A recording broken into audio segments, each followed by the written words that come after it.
এই ধৈর্য যেটাকে আমরা সবর বলি, এটা এমন একটা জিনিস, এই সবরটাই কিন্তু ইসলাম। ইসলাম পালন করাকে আমরা সবর বলতে পারি। সবর শব্দের অর্থ হলো, সবর শব্দের আপনার সংজ্ঞা হলো হাবসুন নাফস, নিজেকে বন্দি করে ফেলা, আবদ্ধ করে ফেলা কোনো কিছুতে, এটাই সবর। এই সবর বা ধৈর্য এটা তিন প্রকার। এক প্রকার ধৈর্য হলো আসবর আলা তাআ, ইবাদতের উপরে সবর করা। ফজর করতে ইচ্ছা করতেছে না, জামাতে যেতে ইচ্ছা করতেছে না, অমুক কাজটা করতে ইচ্ছা করতেছে না, তারপরেও করলাম, এটা একটা সবর। এই যে নিজেকে আটক করে রাখলাম, মনের বিরুদ্ধেও নিজেকে দিয়ে করাইলাম, এটা এক প্রকারের সবর। আরেকটা হলো আসবর আনিল মাসিয়া, গুনাহের কাছ থেকে ধৈর্য ধারণ। অর্থাৎ গুনাহ করতে ইচ্ছা করতেছে বাট আমি করলাম না, সবর করলাম, এটা আরেক প্রকার সবর। আর তিন নম্বরটা আমাদের সবার জানা, সেটা হলো আসবর ইনদাল মুসিবা, অর্থাৎ বিপদ আপদ আসলে তখন অটল থাকে, ধৈর্য ধারণ করা, মুখ ফুসকে আজেবাজে কথা না বলা, বেফাস কথা না বলা, এবং আপনার এমন কোনো আচরণ না করা যেটা আল্লাহর ফয়সালাকে মেনে নেওয়ার পরিপন্থী কোনো কিছু প্রকাশ করে, এরকম। তাহলে সবর তিন প্রকার: ইবাদত করতে গিয়ে সবর, গুনাহ থেকে বাঁচতে গিয়ে সবর, আর বিপদের সময় সবর। তিন প্রকার সবর, এটার মধ্য দিয়ে একটা মানুষ ধৈর্যশীলদের কাতারে যেতে পারে। তাহলে ইবাদতের সবরটা তো আমরা বুঝছি না, কোন একটা ইবাদত করতে ইচ্ছা করতেছে না, আমি করলাম, তারপরে এগুলো আমি সবর করলাম, ধৈর্য ধারণ করলাম, ধৈর্য ধরে ইবাদতটা করলাম। গুনাহ করতে ইচ্ছা করতেছে কিন্তু আমি করলাম না, এটাও সবর। এই তিন প্রকার সবর মিলাই হলো সবর বা ধৈর্য। সবর সম্পর্কে কোরআন হাদিসে যেসব কথা বলা আছে, বিশাল বড় একটা ব্যাপার। আল্লাহ সুবহানাহু ওয়া তাআলা কোরআনে কারীমে কি বলেছেন দেখেন, ইয়া আইয়ুহাল্লাযীনা আমানু ইসতাঈনু বিস-সাবরি ওয়াস-সালাহ, হে ইমানদারগণ, তোমরা সবর এবং সালাতের মাধ্যমে আল্লাহর কাছে সাহায্য চাও। আল্লাহর কাছে সাহায্য চাইতে হবে সবর এবং সালাতের মাধ্যমে। দেখেন, সাহায্য চাওয়ার জন্য সবর জরুরি। আমরা সাহায্য চাই বেসবর হয়ে, উথাল পাতাল করে, ভাঙচুর করে, এটা হলো কেন, ওইটা হলো কেন, কেন আমার এটা হলো, যত বেসবরই হতে পারে, ধৈর্যহীনতা যত হতে পারে, শেষ। এরপরে এবার বলি আল্লাহ তুমি একটু দেখো। আর আল্লাহ তাআলা কি বলছেন, ইস্তাঈনু বিস-সাবরি ওয়াস-সালাহ, আগে সবর করো, এরপরে নামাজ পড়ে সাহায্য চাও। আগে সবর সবর করে এরপরে সালাত আদায় করে আল্লাহর কাছে সাহায্য চাইতে। এখন আমি আগে বেসবরি করে এরপরে আল্লাহর কাছে এসে দোয়া করে সবর আপনার সাহায্য চাই, এটা সুন্নাহ না, বা এটা কোরআন কর্তৃক নির্দেশ না। আমরা অনেকে কিন্তু সবর করি, সবর সবাই করি, করি না বললে ভুল হবে, সবর করি, কিন্তু ঠেলায় পড়ে সবর। ঠেলায় পড়ে সবর বুঝেন মানে হলো, ধরেন যাই হয়েছে এটার জন্য উতাল পাতাল, উথাম থাম, যা করার করলাম, মুখ খারাপ, গালিগালাজ, রিয়্যাক্ট, ভাঙচুর, আচার বিচার, আপনার যা যা করা দরকার সব শেষ করলাম, করে করে যখন দেখলাম আসলে এগুলো তো লাভ হলো না, এবার আমরা বলি যা কি আর করা, সবর করলাম। বুঝে আসছে কথা? আমরা বলি যে যা কি আর করা, থাক, আল্লাহর জন্য সবরই করলাম। মসজিদে বাইরে দেখুন জুতা তোলা নাই, 14 গোষ্ঠী ধরে গালি গালা যা করা দরকার করলেন। হ্যাঁ, এই এলাকাটা কোনো চোর এলাকা, আগে একদিন আসে ভিতরে চলে গেছে, সব চোর মনে হয় এখানে, যা আছে মুখ দিয়ে বললেন, বেফাঁস কথাবার্তা, সবাই আশায় বানাইলেন, পুরো টোলে। এখন যখন দেখলেন যে আসলে এগুলো তার লাভ নাই, চোর নিয়ে তোমার বেচাও শেষ, তাহলে এবার আর কি করবো, ঠিক আছে যাক, আল্লাহ রস্তি দিলাম, আর কি করা। তো এটা কিন্তু সবর না। দেখেন, হাদিসে নবী সাল্লাল্লাহু আলাইহি ওয়াসাল্লাম বলেছেন, ইন্নামাস সাবরু ইনদা সাদমাতিল উলা, ইন্নামাস সাবরু ইনদা আস-সাদমাতিল উলা। প্রথম যে ধাক্কাটা আসে, কষ্টটা হয়, ওই টাইমটাতে সবর করা হলো সবর। আপনি ঠেলায় পড়ে শেষ পর্যন্ত সব করিডোরে বললেন ঠিক আছে যাক, যা হয়েছে হয়েছে, তাক, মনে কিছু করো না। প্রথমে এক চোট শেষ করলেন, করে এরপর বললেন কি, যাক, মনে কিছু করো না, আমি সবর করলাম, এটা সবর না। তবে এটা ওইটার তুলনায় ভালো যে কোনো অবস্থাতেই সে সাইজে আসলো না, জেদ দেখালো তো দেখালো, এমন জেদ দেখাইলো যে একেবারে ভাঙচুর করতেই আছে, তার তুলনায় ভালো যে সে অন্তত একটা পর্যায়ে থামছে। কিন্তু প্রকৃত সবর যদি হয়, এক নম্বর সবর যদি দেখতে চান, তাহলে সেটা হলো শুরু থেকে। আল্লাহ সুবহানাহু ওয়া তাআলা বলেছেন ওয়ালানাবলুওয়ান্নাকুম বিশাইইন মিনাল খাউফি ওয়াল জু'i ওয়া নাকসিন মিনাল আমওয়ালি ওয়াল আনফুসি ওয়াস সামারাত ওয়া বাশশিরিস সাবিরিন। দেখেন আল্লাহ বলেছেন যে ভয়, ক্ষুধা, সম্পদ এবং জীবন হানি এবং ফল ফসলের হানি এবং ক্ষতি, এগুলো দিয়ে আল্লাহ তাআলা বলেছেন আমি অবশ্যই তোমাদের পরীক্ষা করব। এই পরীক্ষায় যারা ধৈর্য ধারণ করতে পারবে তাদেরকে সুসংবাদ দান করব। দেখেন তাহলে আতঙ্ক আসবে, ক্ষুধা আসবে, ব্যবসা মন্দা হবে, টাকা পয়সা চলে যাবে, লস হয়ে যাবে, একটার পর একটা বিপদ হবে, যত যা হবে দিন শেষে আল্লাহ তাআলা ফয়সালা মেনে সবর করতে হবে, ধৈর্য ধারণ। আমাদের প্রিয় নবী সাল্লাল্লাহু আলাইহি ওয়াসাল্লামের পুরো জীবনে দেখেন এত বিপদ আপদ, আমি প্রায় সময় বলার চেষ্টা করি, দেখেন তো দুনিয়াতে আসার আগেই বাপ নাই, মায়ের পেট থেকে আসার আগেই মায়ের পেট থেকে আসতে না আসতেই মা নাই, এরপরে কোন রকম একটু কৈশোরে আসছেন, মা গেলে কি হবে, এখন দাদা আছেন একটু ছায়া, দেখতে না দেখতেই দাদাও নেই। এরপরে হাল ধরলেন চাচা, চাচা হাল ধরছেন, তখন চতুর্দিক থেকে ভয়ঙ্কর বাধার তীর আসতেছে, চাচা এটা আমি একটু বুক পেতে দাঁড়াচ্ছিলেন, চাচাটাও নাই। একমাত্র ভরসার জায়গা স্ত্রী খাদিজা রাদিয়াল্লাহু তাআলা আনহা, উনিও একই সাথে নাই। খেয়াল করে দেখেন মানে কেমন যেন আল্লাহ রাব্বুল আলামিন প্ল্যান ওয়াইজ তার নবীকে দেখেন কিভাবে বিপদ আপদ দিয়ে আষ্টে পৃষ্ঠে মানে বেঁধে রেখেছেন, যে একটার পর একটা মানে এই পাটাতনে দাঁড়ায় এটা সরাই ফেলানো হয়, আরটাতে দাঁড়ায় আরটা পায়ের তলাতে সরে যায়, মানে পায়ের তলাতে মাটি কি পরিমাণ সরে। আমাদের অনেকের জীবনের কিন্তু আমরা তখন চিন্তা করি যে মানে কি এমন খারাপ কাজ করলাম বাবা, যে আমার বিপদই ছাড়তেছে না, একটার পর একটা, একটার পর একটা, একটার পর একটা। আপনি তখন নবী সাল্লাল্লাহু আলাইহি ওয়াসাল্লাম এটা চিন্তা করবেন যে এইভাবে ধারাবাহিক আসছে, শুধু এখানেই শেষ, এরপরে তো চাচা শেষ, নিজের স্ত্রী খাদিজা রাদিয়াল্লাহু আনহা শেষ, তাদেরকে আল্লাহ নিয়ে গেলেন। এরপরে শুরু হলো চতুর্মুখী স্টিম রোলার নির্যাতনের, চতুর্মুখী। এই যে স্টিম রোলার শুরু হলো, সেই স্টিম রোলার গুলোতে টিকেও থাকতে পারলেন না, নিজের মাতৃভূমিটা ছেড়েও চলে যেতে হলো। মাতৃভূমি ছেড়ে চলে গেছেন, যায় ওখানে যে একটু শান্তিতে ঘুমাবেন সেই সুযোগও পান নাই। যাইতে না যাইতেই শুরু এই মক্কার এদের ষড়যন্ত্র। আজকে উহুদ যুদ্ধ, তো কালকে খন্দকের যুদ্ধ, আরেকদিন আরেক যুদ্ধ, আরেক অভিযান, একটার পর একটা ষড়যন্ত্র, সমলে ধ্বংস করা, এদিকে মুনাফিকদের বিটলামি, মানে একটা মানুষের পুরো জীবন মানে বিপদ আপদের পোশাক যেন পরে আছে, মনে হচ্ছে বিপদ আপদের জামা পরা দেওয়া আছে, যে পুরো জামাটাই বিপদ আপদ। এই হলো নবী সাল্লাল্লাহু আলাইহি ওয়াসাল্লামের জীবন দেখেন। অথচ এত কিছুর পরও শেষ যদি দেখেন, শেষ তাহলে দেখা যায় যে এত বাধা বিপত্তি সব কিছু পার করে জয়ের বন্দরে পৌঁছে দুনিয়া থেকে যাওয়াটা কি সুন্দর, খেয়াল করছেন যে ইদা জা নাসরুল্লাহি ওয়াল ফাত, আল্লাহ সাহায্য আসছে, বিজয় আসছে, মক্কা বিজয় হয়ে গেছে, সব পদতলে হয়ে গেছে, ইহুদিরা সাইজ হয়ে গেছে, মুনাফিকরা সিলেক্টেড হয়ে গেছে, মক্কার মুশরিকরা লাইনে চলে আসছে, রোমানরা সাইজ হয়ে গেছে, আশপাশে সব বেলাইন ছিল লাইনে চলে আসছে। উনি একটা সুন্দর সফল সমাপন করে চোখ বন্ধ করে দুনিয়া থেকে চলে খেয়াল করছে। কিন্তু এই পুরা জীবনে কখনো বেসবর যেটাকে আমরা বলি, বেসবরের কোনো ছিটাফোঁটা তার জীবনে ছিল না। এই জন্য হাদিসে আসছে নবী সাল্লাল্লাহু আলাইহি ওয়াসাল্লাম বলেছেন আশাদুন নাসে বালাআন আল আমবিয়া সুম্মাল আমসাল ফাল আমসাল। সবচেয়ে বেশি বিপদ আসছে নবীদের, সবচেয়ে বেশি বিপদ আসছে পৃথিবীতে নবীদের সাথে যাদের যত মিল হয়, কর্মগত বিশ্বাসগত যত মিল হয়, তাদের বিপদ আপদ ওই আনুপাতিক হারে আসে। যার মিল যত বেশি তার বিপদও তত বেশি। চিন্তা করে, কারণ হাদিসে আসছে সহিহ মুসলিমের হাদিস, আদ-দুনিয়া সিজনুল মুমিন ওয়া জান্নাতুল কাফির। দুনিয়া হলো ইমানদারের জন্য জেলখানা, আর কাফেরের জন্য জান্নাত। জান্নাতে যা খুশি তা পায়, মানুষ করতে পারে, তাই না? দুনিয়াতে কাফেররাও যা খুশি তা করে, তাদের কেউ কিছু বলার নাই। আর ইমানদারদের জন্য জেলখানা কেন? জেলখানা তো মানুষ যা চায় তা পারে না। ইমানদার এদিকে যাইতে বসে হারাম, ওদিকে যাইতে বলে মাকরুহ, ওদিকে যাইতে বলে উত্তম না, ওদিকে যাইতে বলে তাকওয়ার খেলাফ, তারে আবার ব্যবসা করতে যায়, এটাও হারাম ওইটাও হারাম, ওইদিকে যায় ঘুষ, ওখানে সুদ, কাঁটা আর কাঁটা, জেলখানা মানুষের মতো, তাই না?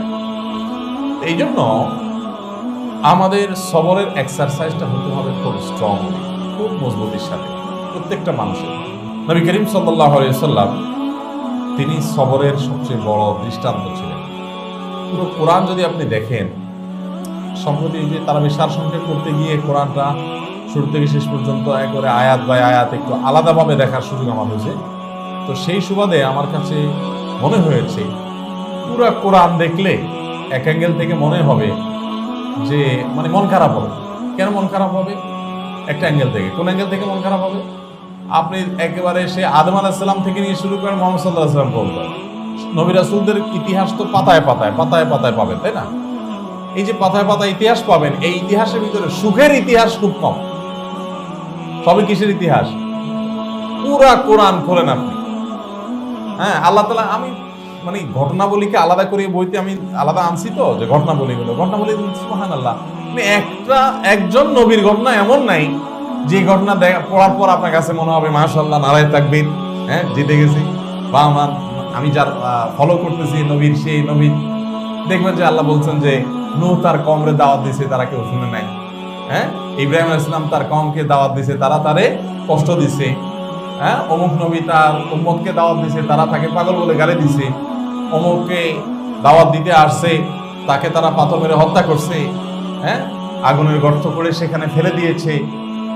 আইয়ুব আলাইহিস সালাম দাওয়াতি কাজ করতে গেছে, তার রোগ শোকে ধরে একেবারে অবস্থা খারাপ হয়ে গেছে। ইউনূস আলাইহিস সালাম দাওয়াতের কাজ করতে গেছে, তার মাছের পেটে পড়ে বিপদে পড়ে গেছে। হ্যাঁ, আপনি একটা ঘটনা দেখান তো গোটা কোরআনে যে নবী রাসূলদের যে পুরাটা, হ্যাঁ, দাওয়াত দিতে গেছে, সব মহা সাফল্য হয়ে গেছে। হ্যাঁ, শেষ হাসি সবগুলোতেই আবার নবীদের আছে, তাই না?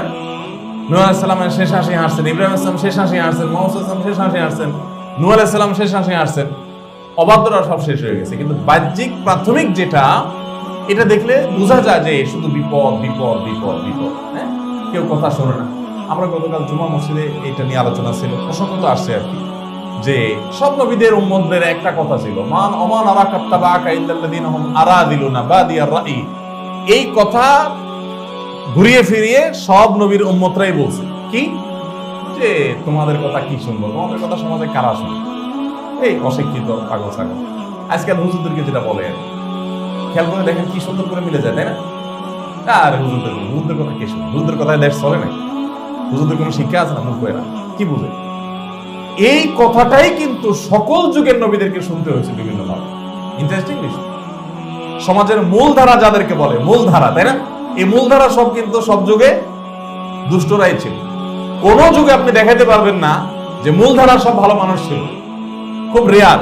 সাফল্য হয়ে গেছে, নবী সাল্লাল্লাহু আলাইহি ওয়াসাল্লামের সাফল্য হয়ে গেছে, তখন মূলধারা ইমানদাররা হয়ে গেছে মদিনাতে, কিন্তু ওই পর্যন্ত যেতে বহুত আদাজল ভাসাইতে হয়েছে, এবং ওটা হয়েছে খুব সীমিত সময়ের জন্য। বেশিরভাগ ক্ষেত্রেই মূলধারা ছিল দুষ্টরা, ভালো মানুষগুলো সাইডে ছিল, এবং তারা মানে অবাক করা বিষয়, সব নবীদেরই প্রায় এরকম যে সমাজের শিক্ষিত এলিট এরকম মানুষ ছিল তা কিন্তু না। তারা কিন্তু সমাজের খুব সাদা মাথা, সাধারণ, হ্যাঁ, দিনমজুর, শিক্ষা বঞ্চিত, সুবিধা বঞ্চিত, নেতা গোছের মানুষ না, এরাই ছিল। এই যুগে আপনি সত্য অসত্য নিরূপণ করার জন্য এটা একটা মারাত্মক সূত্র, তো বড় একটা সূত্র কিন্তু সত্য অসত্য নিরূপণ করার জন্য, যে লোকগুলো আসলে নিরীহ কিন্তু তাদের বিশ্বাস কর্ম কোরআনের সাথে মিলে, আলহামদুলিল্লাহ এরাই হকের উপরে, এরাই শেষ হাসি হাসবে, সেটা আজকে হোক আর 200 বছর পরে হোক আর 2000 বছর পরে। তো নবী রাসূলদের পুরো ইতিহাসটাই হলো সবরের ইতিহাস। পুরো কোরআন খোলেন আপনি, সবরের ইতিহাস। আদম আলাইহিস সালামের ছেলে কাবিলে হাবিলে মেরে বসে আছে, বিপদ না? এইভাবে একজন একজন করে দেখেন আপনি, নূহ আলাইহিস সালাম, ইব্রাহিম আলাইহিস সালাম, একজন একজন করে দেখবেন সবারই সবর সবর এবং সবরের ইতিহাস। তো এই জন্য আল্লাহ বলেছেন ওয়াবাশশিরিস সাবিরিন, আপনি ধৈর্যশীলদের সুসংবাদ দেন। এরপরে আরেকটা খুব ইন্টারেস্টিং, দেখেন, ইন্নামা ইউওয়াফাস সাবিরুনা আজরাহুম বিগাইরি হিসাব। কিয়ামতের দিন হিসাব ছাড়া দিবেন আল্লাহ তাআলা শুধুমাত্র ধৈর্যশীল। আচ্ছা, হিসাব করে আল্লাহর কাছ থেকে পাইয়া পার পাওয়া সোজা কাজ। হিসেব করে যদি আল্লাহ দেন কি পাবো? দেখবেন যে জায়গাটা কিছুই টিকবে না, নামাজে বেজাল, রোজায় বেজাল, কথায় বেজাল, কাজে বেজাল, হ্যাঁ, ভালো চাইতে মন্দের পরিমাণ বেশি। হিসাব করতে গেলে আসলে টিকা বড় কঠিন।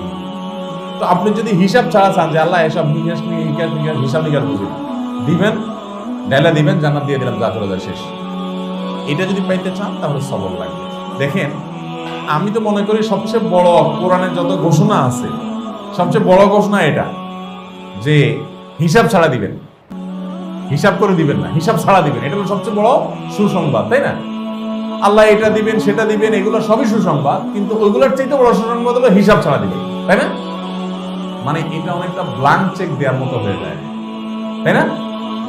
রাজা মহারাজা এরা শুনছি দুনিয়াতে কেউ কাউকে দিছে কিনা যায় না, যে ব্ল্যাঙ্ক চেক দিছে। এটা একটা ক্রেডিটের ব্যাপার না, হেডামের ব্যাপার না, যে ব্ল্যাঙ্ক চেক দিছে অমুক অমুকরে। ফিগার দিলে 10 লাখ 20 লাখ 10 কোটি 20 কোটি 1 বিলিয়ন 1 মিলিয়ন একটা কিছু তো হবে, কিন্তু ব্ল্যাঙ্ক চেক দিলাম বাবা যত পারো বসায়। এই হিসাব ছাড়া দেওয়াটা হলো অনেকটা এই ব্ল্যাঙ্ক চেক দেওয়ার, তাই না? সবচেয়ে বড় পুরস্কারটা আল্লাহ তাআলা দিবেন সবচেয়ে কঠিন কাজটার বিনিময়ে, সেটা হলো সবর। পুরস্কারটাও সবচেয়ে বড়, আর যেটা বিনিময় দিবেন সেটাও সবচেয়ে কঠিন। সবর সব সোজা, সবর কিন্তু কঠিন। আপনি অনেক নামাজ কোরআন পড়ে ফেলবেন, সকাল সন্ধ্যা দোয়া মুখস্থ করবেন, 5 ওয়াক্ত নামাজ মুখস্থ করবেন, 1 প্লেটে খানা খাবেন, মেসওয়াক করবেন, তাহাজ্জুদ পড়বেন, রাতে তাড়াতাড়ি শোবেন, সকালে তাড়াতাড়ি উঠবেন। আমাদের এখানে যত সবক আমরা দিচ্ছি এগুলো সবগুলো আপনি করবেন। তুলনামূলক ভাবে এগুলো সবগুলোর চাইতে কঠিন হলো এইটা, সবর করা। আর অন্যভাবে বললে, কথাটাকে একটু অন্যভাবে বললে, আমরা এখন যত কাজ করতেছি, যারাই করতেছি তারা এই করতেছি যে এটা একটা সবর, আর যে করতে পারতেছি না সে এই সবর না থাকার কারণে পারতেছি। ওই যে আসবরু আলা তাআ, ভালো কাজের উপরে টিকে থাকা, এটা কি সবরের প্রথম পার্ট, প্রথম প্রকার। তো আপনি দোয়া মুখস্থ করতে পারেন না, তার মানে আপনি এই যে দোয়া মুখস্থ করার পেছনে লেগে থেকে কাজ করে ফেলা, এই সবর আপনি করতে পারেন নাই, আপনার ধৈর্য করে নাই, দুধ চেষ্টা করছে, হলো না, থাকে নামাজ ধরে পড়ে দিব না, কি করা, তাহলে সবর আপনি হারিয়ে গেলেন। বুঝেন নাই কথা? তো সবচেয়ে বড় পুরস্কার সবচেয়ে বড় কঠিন কাজের বিনিময়। কঠিন। আল্লাহ আমাদেরকে তৌফিক দান করুন। আল্লাহ তাআলা মানুষকে একটু তাড়াহুড়া প্রবণ করে সৃষ্টি করেছেন। এটা তড়া প্রবণতা, এটা আমাদের সৃষ্টির মূলে আছে, অর্থাৎ এটা এক ধরনের দুর্বলতা আমাদের। এই দুর্বলতার বিরুদ্ধে সংগ্রাম করা, করে নিজেকে সবরকারী বানানো, এটা বেশ কঠিন একটা কাজ, তাই না? তড়া প্রবণ থাকে। এই তড়া প্রবণতা আমাদের অনেকের মধ্যেই আছে, আমার মধ্যে এটা একটু বেশিও আছে। আমার অফিসে এক সহকর্মী, সৌদি আরবে সহকর্মী না, আমার ইমিডিয়েট বস ছিলেন। তো আমার তড়া প্রবণতা দেখে, মানে সব কাজে হুলস্থুল বেশি অস্থির, এটা দেখে উনি আমাকে একবার বললেন, আচ্ছা তুমি তোমার মায়ের পেটে কতদিন ছিল? তখন কেন, এটা আমি কি বলবো, তোমার মা তো বেঁচে আছেন, কেন বেঁচে? তো জিজ্ঞেস করি, নিশ্চয়ই তুমি 7-8 মাস বের হয়ে আসছো, মানে এত তাড়াহুড়া যখন করো তাহলে তুমি দুনিয়াতে আসা কেন তাড়াহুড়া করে চলে আসছো। এটা আমি যখন বুঝতে পারলাম, মানে যতদিন বুঝতে পারলাম যে আমার এটা বেশ বড় ধরনের একটা উইকনেস, একটা দুর্বলতা, তখন আমি খুব বেশি ফোকাস দিতে লাগলাম। এর আগে দিতাম ফোকাস হালকা পাতলা, তো তখন দেখলাম না, আমার এটা বড় দুর্বলতার জায়গা, এখানে আমাকে ফোকাস দিতে হবে। আলহামদুলিল্লাহ, আল্লাহর শুকর যে আমি ফিল করি, আমার মূল্যায়ন হলো যে আল্লাহ তাআলা আমাকে অনেকটা ডেভেলপ করার তৌফিক দিয়েছে। তো চেষ্টা, রোগ আগে ধরতে হবে, যেমন রোগ আছে, স্বীকার করতে হবে যে হ্যাঁ আমি বেসবর, আমি বদমেজাজ, আমার ভিতরে তড়া প্রবণতা আছে। দেখেন, নিজের রোগ নিজে আপনি আগে স্বীকারটা করতে হবে। ম্যাক্সিমাম মানুষের ভিতরে এই স্বীকৃতি নাই বা ডায়াগনোসিস নাই যে আমার রোগ যে আছে এটা আমি বুঝতেইছি, তাই না? অনেক সময় অন্য কেউ বললেও আমরা বুঝি না, এই জন্য রোগগুলো ধরার চেষ্টা করা, যে আমি বেসবরি করি কিনা, আমার সকাল থেকে সন্ধ্যা পর্যন্ত বেসবরি কি পরিমাণ হয়, এগুলো হিসাব করা দরকার। আস্তে আস্তে রেশিওটা, আপনি দিনে দিনে ফেরেশতা হয়ে যেতে পারবেন না, কিন্তু আস্তে আস্তে রেশিওটা কমায় আনবেন। যে গত সপ্তাহে বলেছিলাম, ফামান যুহজিহা আনিন নার, শব্দটা খেয়াল করেন, যুহজিহা, এটা তাল আছে না, ধীরে ধীরে যে জাহান্নাম থেকে একটু একটু করে দূরে সরে এরপর জান্নাতে চলে যায়, সে হলো সফল। এই ধীরে ধীরে আস্তে আস্তে যে আমরা জান্নাত থেকে দূরে সরবো, এটার জন্য আজকে একটা বদ অভ্যাস ছাড়তে হবে, কালকে আরেকটা ছাড়তে হবে, সামনের সপ্তাহে আরেকটা ছাড়তে হবে, আজকে একটা গুণ অর্জন করতে হবে, সামনের সপ্তাহে আরেকটা অর্জন করতে হবে। এভাবে আপনি জান্নাতের কাজ যাবো, জান্নাত থেকে দূরে সরবো। আর যদি চলছে গাড়ি যাত্রা বাড়ি, চলো কোনো রকম বিশেষ কোনো ডেভেলপমেন্ট নেই, তাহলে তো আপনি জান্নাতের দৌড়ে এগিয়ে যেতে পারলেন না কিছু।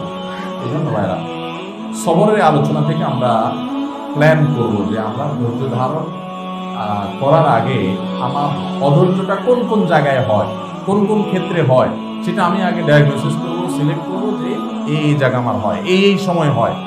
তারপরে আমি সেটার সমাধানের জন্য প্ল্যান করবো যে তাহলে কীভাবে সমাধান করা যায়।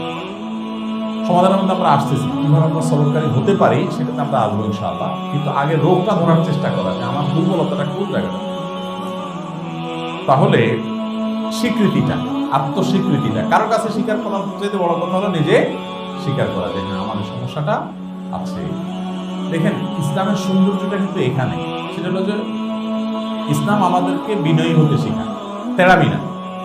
স্বামী স্ত্রী, কলিগের সাথে, ক্লায়েন্টের সাথে, বিভিন্ন জায়গাতে কিন্তু আমাদের এগুলো হয়, তাই না? অহংকার কাকে বলে? নবী করিম সাল্লাল্লাহু আলাইহি ওয়াসাল্লাম বলেছেন অহংকার হলো বাতারুল হাক্কে গামতুন নাস ওয়া গামতুন নাস। দুইটা জিনিস মানুষের অহংকারের আলামত ইন্ডিকেট করে, ভিতরে অহংকার আছে এটা ইন্ডিকেট করে দুইটা জিনিস। উপর দিয়ে তো মাশাআল্লাহ যে হাসি ভেঙে চুরে পড়া একদম, এগুলো খুব সোজা, এগুলোর জন্য কিছু লাগে না। এটার জন্য বরং কিছু ট্রেনিং ফ্রেনিং নিলে দেখা যায় যে মাশাআল্লাহ দুনিয়ার সবচেয়ে খারাপ মানুষটাও দেখবেন এত সুন্দর করে হাসছে, এত সুন্দর কথা বলছে, মানে মনে হচ্ছে যে মানে রসগোল্লা জোরে জোরে পড়তেছে হাসি থেকে মুখ থেকে। মাশাআল্লাহ, এগুলো আসল বিনয় না। আসল বিনয় হলো যে আপনি ভেতর থেকে নিজেকে বলবেন যে আমি তো আসলে বেসবর, আমি তো খারাপ মানুষ, আমার তো এই রোগটা ভয়ঙ্করভাবে আছে, আমার বড় গলায় কথা বলার আগে ঠিক করে বলেছি। এবং যখন জেদাজেদির ব্যাপার আসে তখন জেদাজেদি না করা, এটা বিনয়ের আলামত। আর জেদাজেদি করা এটা অহংকার আলামত। জেদাজেদি মানে কি? আমি এটা বলছি তো বলছি, আমি বলছি, আমার কথা উপরে থাকতে হবে, বলছি না। আসলে এটা ভাবছো করা, আলহামদুলিল্লাহ আমি বলছি, হয় নাই, ওকে, এটা বড় একটা জিনিস। বাতারুল হক, হককে ডিনাই করা। আপনি একটা তর্ক আমার সাথে আপনি করতেছেন, আমার সাথে আপনার একটা জিনিস নিয়ে তর্ক চলতেছে, আমি এটা বলে ফেলছি। এখন তর্কের একটা পর্যায়ে, আলোচনা পর্যালোচনা একটা পর্যায়ে আমার কাছে পরিষ্কার হয়েছে বা এখন আমার ধারণা তৈরি হয়েছে যে আপনারটা মনে হয় সত্য, কিন্তু যেহেতু আমি বলে ফেলছি, এতক্ষণ তর্কও করে ফেলছি, সো এখন এটা একদম মেনে নিলাম তো হাড়ি ভেঙে যায়, তো মাঠে মারা যায় একেবারে। এইভাবে কিভাবে হয়? বলতে পারি আপনি যেটা বলছেন এটাও বুঝতে পারছেন, এরকম হয় না? এটাও হতে পারে। মানে ভাবটা ধরলেন এমন যে আপনি আসলে এখনো তারটা যে সঠিক এটা বুঝেন না, আপনি কিন্তু বুঝে গেছেন, বাট স্বীকারটা করতেছেন না। এটাকে বলা হয় বাতারুল হক, হককে অস্বীকার করা। বুঝেন নাই?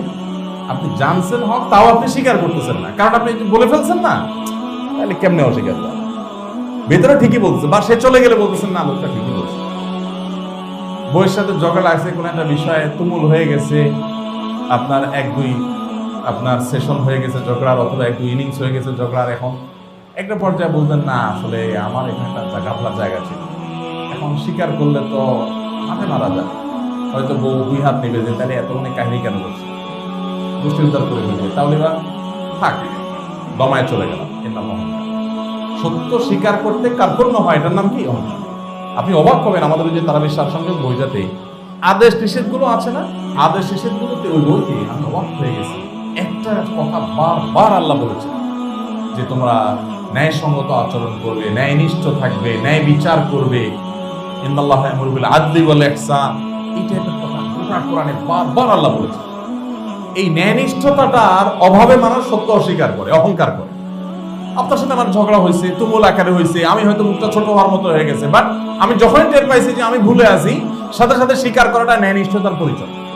আর অস্বীকার করা অবিচার, জুলুম। আপনি এখন জাজের জায়গায় আছেন, জাজের জায়গায়, আপনি জাজের জায়গা থেকে বলছেন না আপনি যেটা বলছেন এটা হতেও পারে, অথচ আপনি জানেন এটাই সঠিক, তাহলে আপনি অবিচার করলেন, আপনি না মিথ্যা বিচার করলেন। বুঝেন না কথা?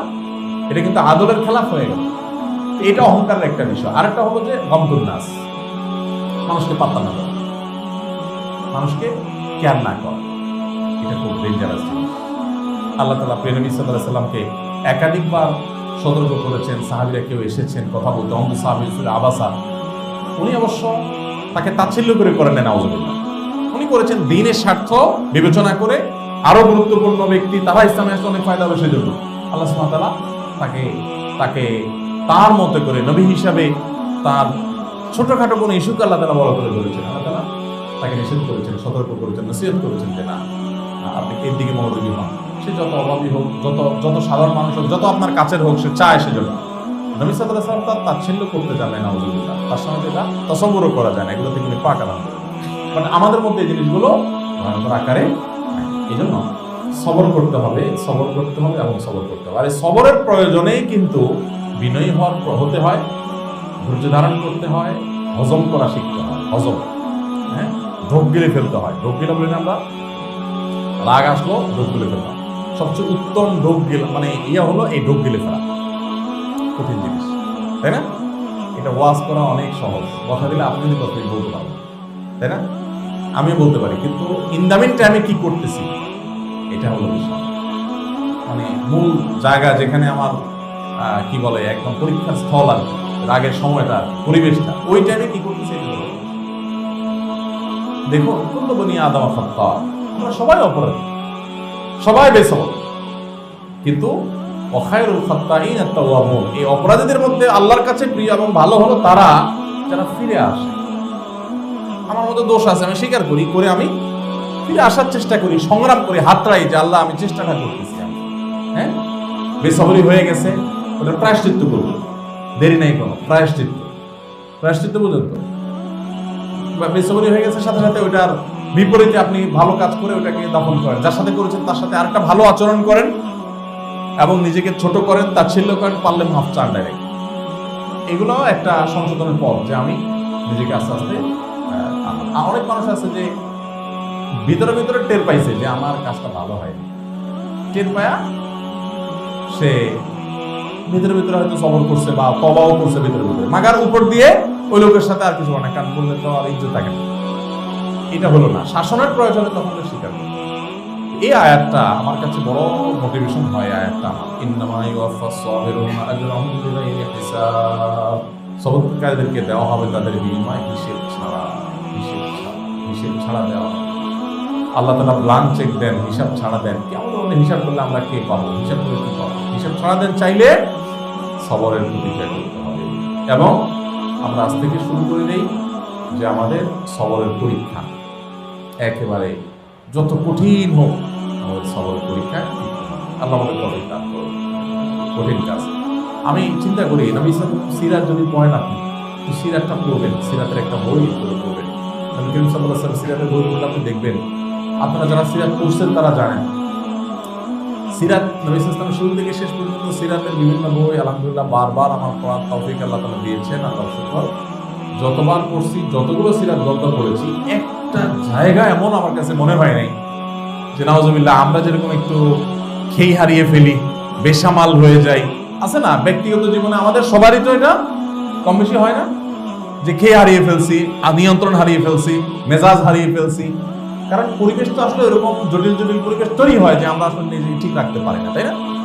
তো নবী সাল্লাল্লাহু আলাইহি ওয়াসাল্লামের জীবনে এত কঠিন কঠিন পরীক্ষা, এত জটিল জটিল পরিস্থিতি, মাগার একটি বারের জন্য তার পুরা সিরাতের কোন এক জায়গায় আপনি কলম বসাতে পারবেন না যে এই জায়গায় মনে হয়েছে উনি একটু রাগ হয়ে গেছে না।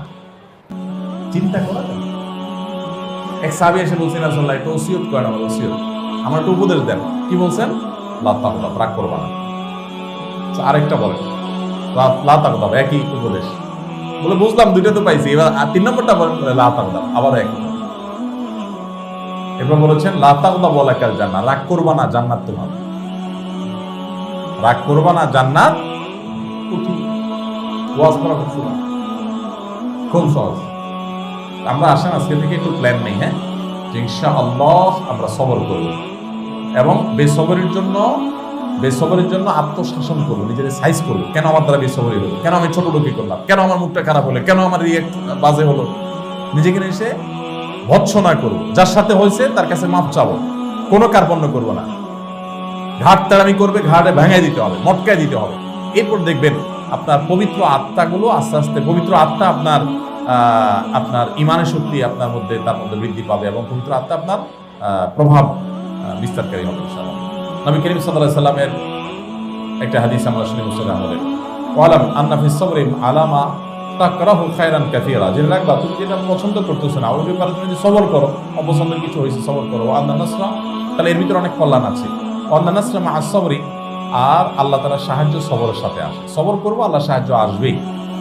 ওয়ান্নাল ফরজা মা আল কারবি, এবং বিপদ আসলে বিপদের পাশাপাশি আল্লাহ তাআলা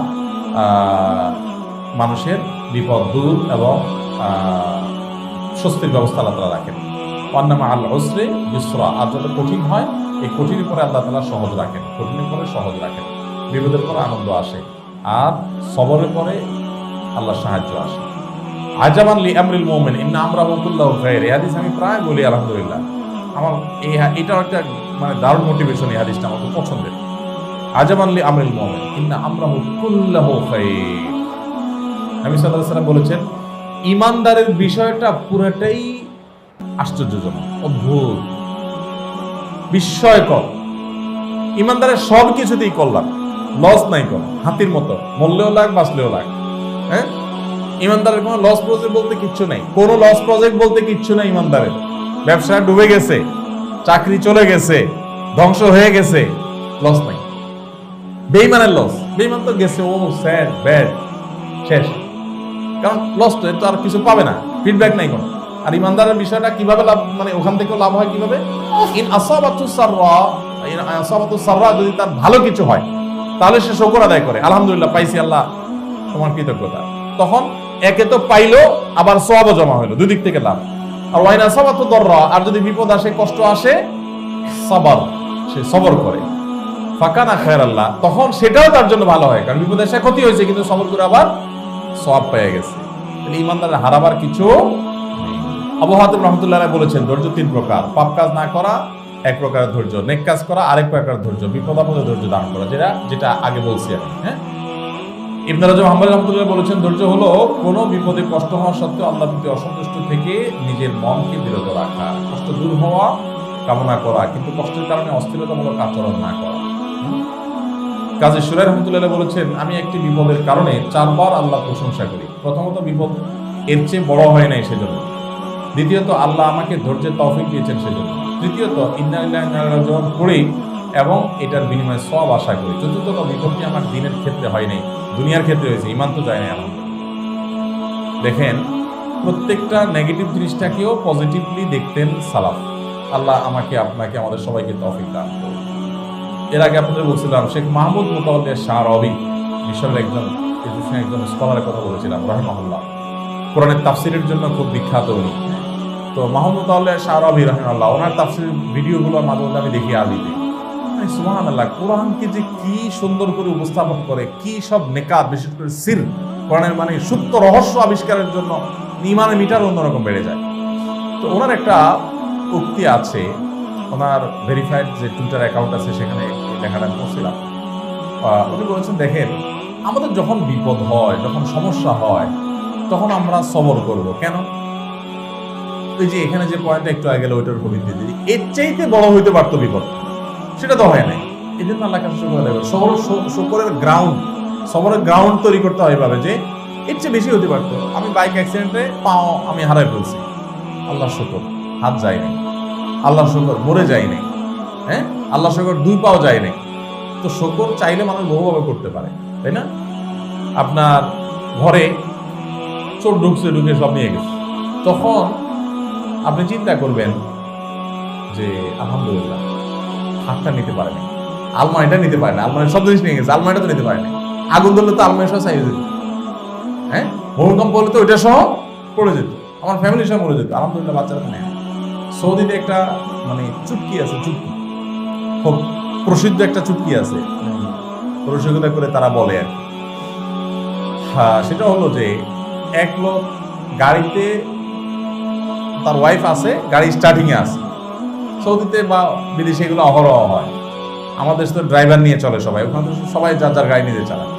তো একটা মুদি দোকানের সামনে গাড়িটা রাখছে, হাইওয়ের সাথে, রাস্তার পাশেই গাড়িটা স্টার্টিং এ আছে, এসি চালানো আছে, গরম তো অনেক বেশি, স্টার্ট বন্ধ করে যাওয়া যায় না। বউ গাড়িতে আছে, উনি নামছে, কিছু একটা নিয়ে আসবে, হয়তো কোথাও পানি লাগবে, কিছু নিতে গিয়ে হয়তো 1-2 মিনিট লাগছে। এই ফাঁকে চোর গাড়িতে উঠায়া গাড়িটা নিয়ে টান দিয়ে চলে গেছে। ওই বউরে তাদাই বলছে, আল্লাহ সুরা এতলাই, বউরে নামাই দিয়ে গাড়ি টান দিয়ে চলে গেছে।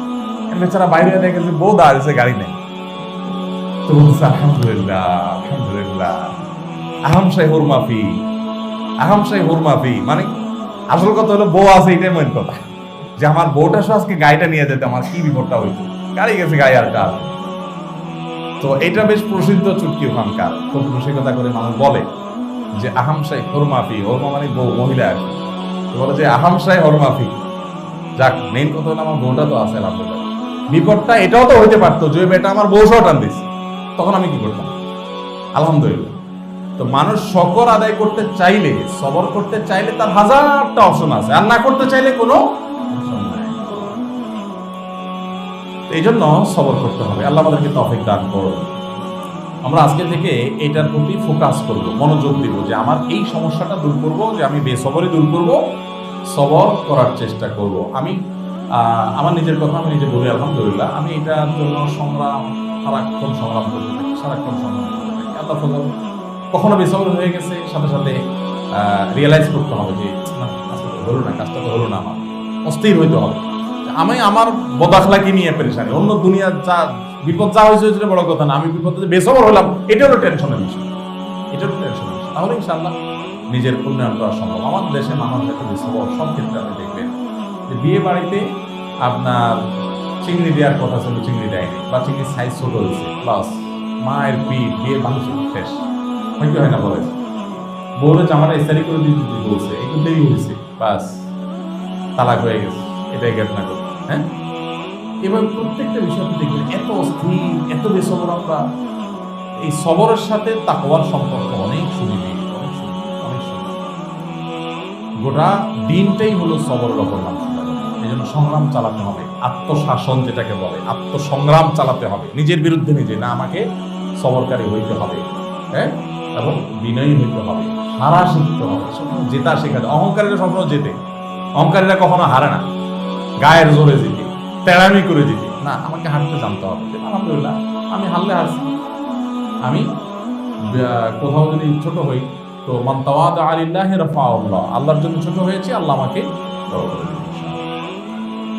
জি, আল্লাহ তৌফিক দান করুক আমাদেরকে ইনশাআল্লাহ।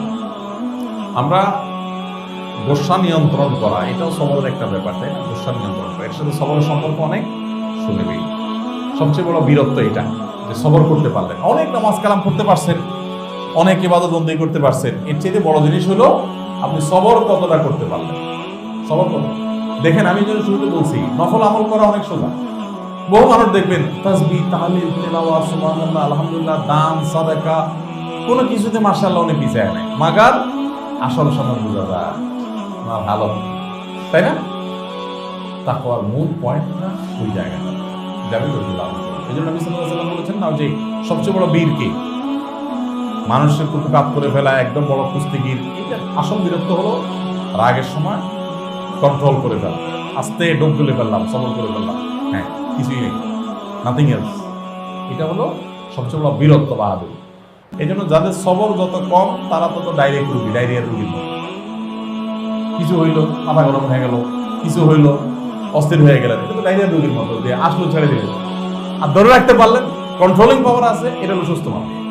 চল আমরা আজকে দৈনন্দিন সুন্নাতে চলে যাই। ইস্তিনজা। ইস্তিনজা পেশাব পায়খানার পর পবিত্রতা অর্জন করা, বিসমিল্লাহ বলা টয়লেটে ঢোকার শুরুতে, এবং শয়তান থেকে আশ্রয় প্রার্থনা করা। বিসমিল্লাহ, আল্লাহুম্মা ইন্নী আউযু বিকা মিনাল খুবুসি ওয়াল খাবাইস। খুবুস, খাবাইস মূলত দুষ্ট জিনকে বোঝায়, দুষ্ট জিন। আমাদের টয়লেটগুলোতে দুষ্ট জিনের আখড়া থাকে অনেক বেশি। এক সাহাবীকে টয়লেটে একটা দুষ্ট জিন হত্যাই করে ফেলেছে। আমরা দুষ্ট জিন দ্বারা যে এফেক্টেড হই না, এই এফেক্টেড হই অনেক ক্ষেত্রে টয়লেট থেকে। আমি টেরও পাই না, আমরা টেরও পাই না, কারণ প্রভাব তো সবসময় সাথে সাথে পড়ে না, প্রভাব অনেক পরে আস্তে ধীরে দেখা যাচ্ছে পরে। এই জন্য টয়লেটে ঢোকার আগে এই দোয়া পড়বেন যখন, তখন অর্থের দিক খেয়াল করবেন যে আল্লাহ আপনার কাছে আমি আশ্রয় প্রার্থনা করি থেকে এই যে নোংরা যে জিনগুলো আছে এই সমস্ত জায়গায় থাকে সেগুলোর ক্ষতি থেকে। ওখানে তাহলে এই দোয়া পড়ে আপনি যদি ঢুকেন, ইনশাআল্লাহ আপনি যতক্ষণ টয়লেটে থাকেন আপনি সেফ হয়ে গেলেন, আপনারা সে কিছু করতে পারবেন। আর না হলে আসর করবে, আপনি টেরও পাবেন না, আস্তে আস্তে আস্তে আস্তে দেখবেন এই আসরটা বাড়তে থাকে। দেখেন, এই জন্য আমাদের টয়লেটগুলো একসময় অনেক দূরে ছিল, তাই না? ঘর এক জায়গায়, টয়লেট। এখন আধুনিক পৃথিবীতে আমাদের টয়লেট পারলে একদম হাতের থালার কাছে, মানে পারলে মানে মনে হয় যে হাতে নিয়ে ঘুরতে পারলে আরো ভালো। হয়তো এই টেকনোলজি বাইরে যায় কিনা কদিন পরে, কি জানি, যে টিপ দিবে আর টয়লেট বাইরে যাবে। তো ঘর বাড়ি মানে টয়লেটকে ঘর বাড়ির খুব কাছে রাখা বা একেবারে ভিতরে রাখা, এটা সভ্যতা এভাবে ডেভেলপ হয়েছে। আমরা সমাজের অংশ, হ্যাঁ, আমরা এটা হালাল হারামের ইস্যু না, আবার এটা কারণ নাজায়েজ হয়ে যাবে ব্যাপারটা সেরকম না। বিষয়টা হলো সূক্ষ্ম লাভ ক্ষতির ব্যাপার। সূক্ষ্ম লাভ, আধুনিকতার অনেক সূক্ষ্ম লাভ ক্ষতি আছে না, এটা এরকমই একটা বিষয়। তো এই টয়লেটের ঢোকার আগে শয়তান থেকে আশ্রয় প্রার্থনা করতে বলা হয়েছে। আমরা অনেকে বাসা বাড়ির ভিতরে যদি টয়লেট, ওখান থেকে কথাটা আসছে মতো, ভিতরে ঘরের ভিতরে যদি টয়লেট থাকে আজকাল দালান কোঠায়, তো দেখা যায় দরজা খোলা থাকে, টয়লেটের দরজা কখনো খোলা থাকে না। আমাদের এক ভাই আছে, আমি নাম বলবো না, আপনারা অনেকে চিনবেন। উনি বলেন যে আমার বাসায় টয়লেটের সামনে আলাদা করে একটা পর্দা বা ওই যে বেতের ব্যাট এরকম কি একটা জানি আছে আলাদা, বুঝতে পারছেন, যাতে করে মানে কোনোভাবে দুষ্ট জিনের প্রভাব না পড়ে। তো আমরা তো অনেকে এগুলো খেয়ালও করি, দোয়া ছাড়া ঢুকে যাচ্ছি, দোয়া ছাড়া চলে আসতেছি, দরজা খোলা রাখতেছি, এই জন্যগুলো সতর্ক থাকতে হবে। যাই হোক, তাহলে টয়লেটে ঢোকার আগে এই দোয়া পড়ে ঢোকা, দোয়া পড়তে যদি ভুলে যান তাহলে ওই যে পানিশমেন্ট কি বের হয়ে যাবে। মনে হইলে টয়লেট আউটলেট করে ফেলছেন, তখন তো বেরোতে পারবেন। কিন্তু যদি তার আগে মনে হয়, তখন এবার শয়তান কি মনে করাবে আমি বলি আপনাদের। শয়তান বলবে তখন সাথে সাথে দেখবেন শয়তান কিন্তু আপনার মাথায় হাজির হয়ে যাবে, সাথে আছে তো, ও তো ভিতরে আছে আপনার, ওর সাথে সাথে আপনার একটা আইডিয়া দিবে, আইডিয়া করবে যাক সামনের জন্য সতর্ক থাকি, হয়ে গেছে, বুঝলেন নাই? ঠিক আছে, সামনের জন্য কেয়ারফুল থাকবা। শয়তানটা বলবে আরে চান্দু সামনে না, বাকির নাম বাকি, এখনই বাইরে হয়ে যাবো, আবার বাইরে হবে, বাইরে হইয়া এবার দোয়া পড়ে ঢুকবে। এবার কয়েকদিন যদি তেড়ামি করেন, তখন শয়তান বলবে ওস্তাদ এখন দোয়া মিস হয়েছে, কিন্তু ঢুকার আগে দিয়ে শয়তান দেখবে ওস্তাদ দোয়া পড়তে ভুল করছেন, কি বলতে যাচ্ছেন, কিন্তু তাড়াতাড়ি পড়েন কিন্তু, তখন সে এসে দেখবেন স্মরণ করে। পানিশমেন্ট এমন এক জিনিস, নিজেকে নিজে পানিশমেন্ট দিবেন, ইবলিস এসে স্মরণ করে দিবে। কারণ দেখবে যে এই বেটা, কারণ আপনি ঢুকতে দোয়া পড়ছেন, তাতে আপনি 1 ডিগ্রি সওয়াব পাবেন। বাইর ঢুকছেন ভুলে গেছেন, এখন বাইর হয়েছেন, বাইরের সময় দোয়া পড়লেন, আবার ঢুকার সময় দোয়া পড়লেন, আবার বাইরের সময় দোয়া পড়লেন।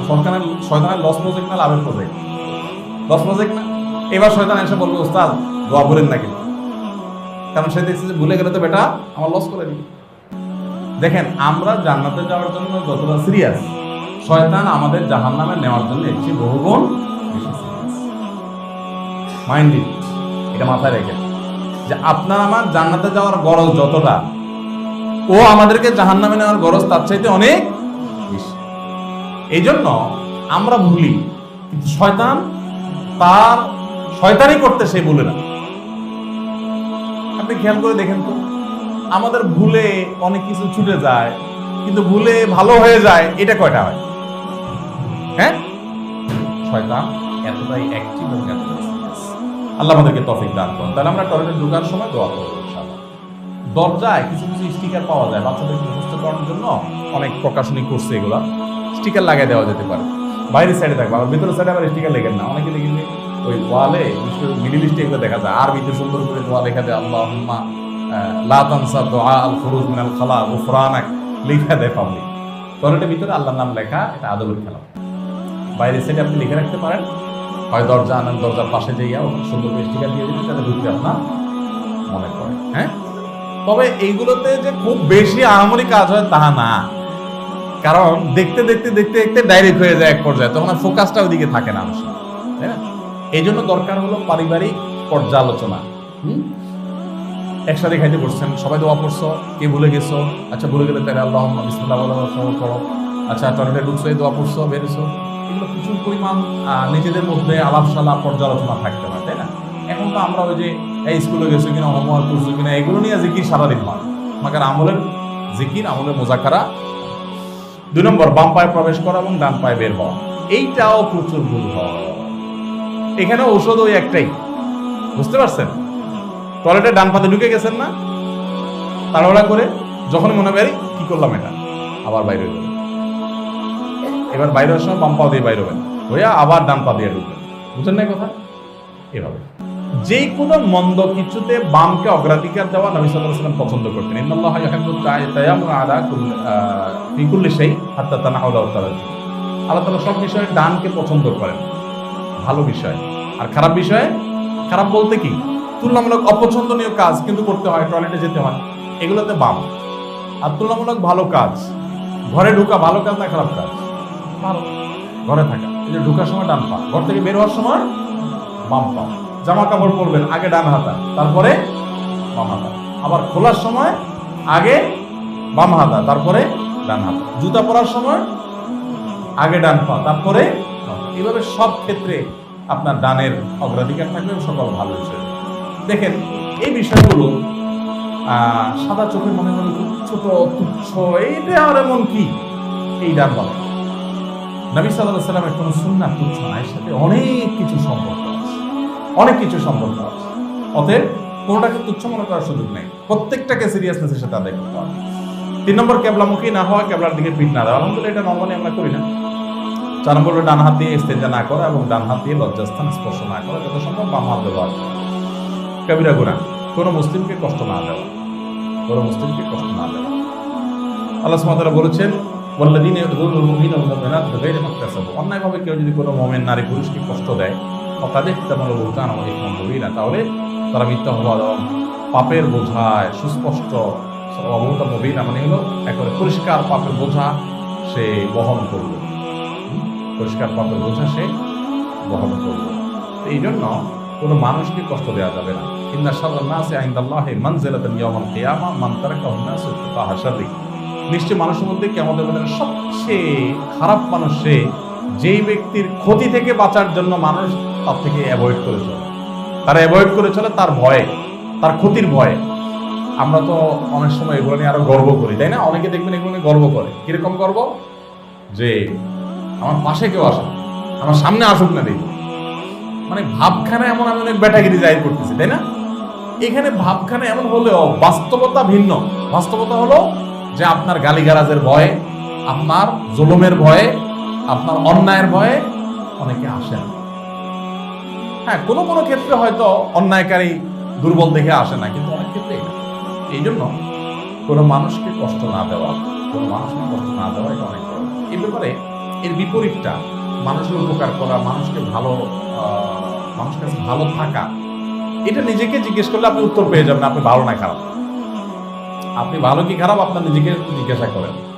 আপনার স্ত্রী আপনারা কি বলবে, হ্যাঁ, আপনার পরিবার আপনাকে কি বলবে, এটা সারাক্ষণ নিজেকে জিজ্ঞাসা করা যে আসলে আমার অবস্থানটা কোন জায়গায়, বউয়ের কাছে কোন জায়গায়, কলিগের কাছে কোন জায়গায়, কাস্টমারের কাছে কোন জায়গায়।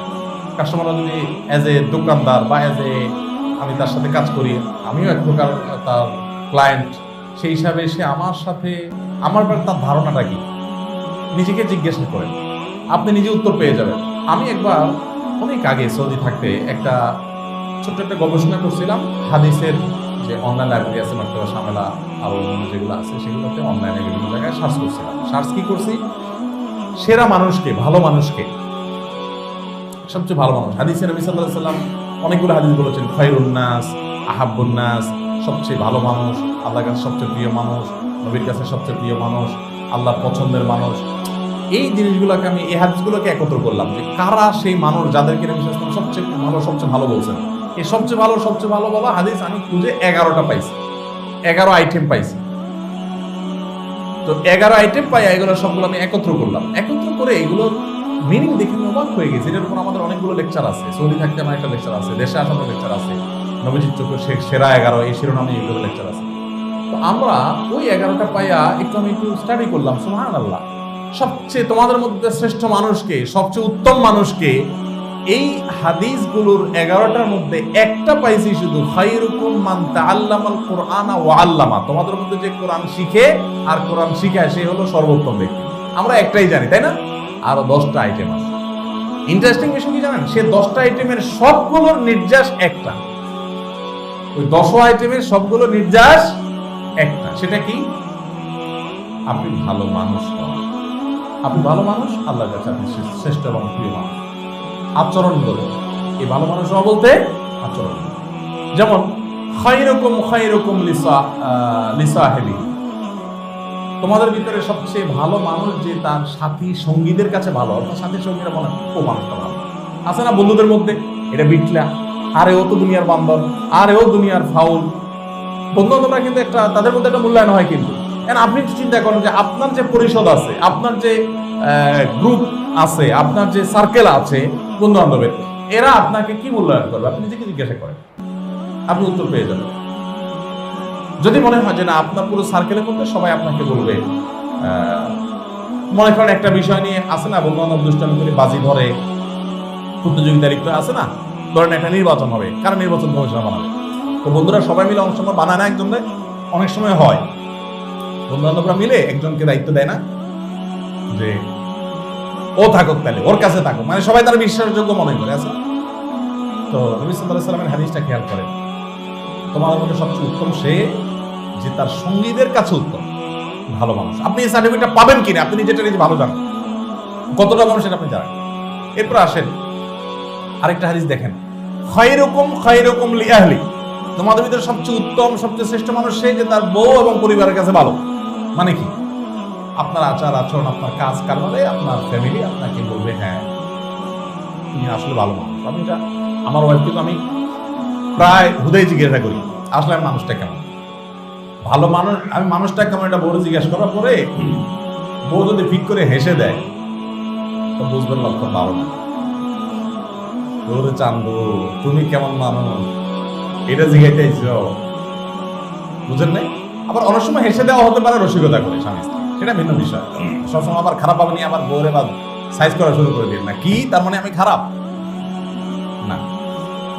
তো দেখেন তোমাদের মধ্যে সবচেয়ে উত্তম মানুষকে, হাদিস দেখেন, হাদিস আমি যে বললাম যে 10টা হাদিসে 10 রকম আইটেম বলা আছে, সবগুলা ঘুরে ফিরে এক জায়গায় এসে মিলে আখলাক, আচরণ। যে তোমাদের মধ্যে সবচেয়ে উত্তম কে, বন্ধুর কাছে উত্তম, উত্তম কে তোমাদের মধ্যে, বউয়ের কাছে উত্তম। তারপরে আছে আহসানুকুম আহসানুকুম কাদা, এটা বুখারীর হাদিস।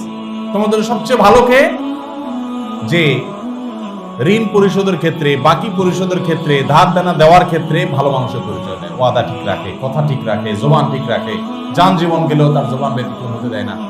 এই যে ভালো মানুষের পরিচয়, সে হলো আসল ভালো। এরকম যতগুলো আইটেম আছে সবগুলো আইটেম আমি দেখলাম সুবহানাল্লাহ আচরণ সংশ্লিষ্ট, ইবাদত সংশ্লিষ্ট না। অর্থাৎ ইবাদত দিয়ে সেরা মানুষ হয় না, মানুষ শ্রেষ্ঠ মানুষ হয় কি দিয়া, আচরণ, আখলাক দিয়ে।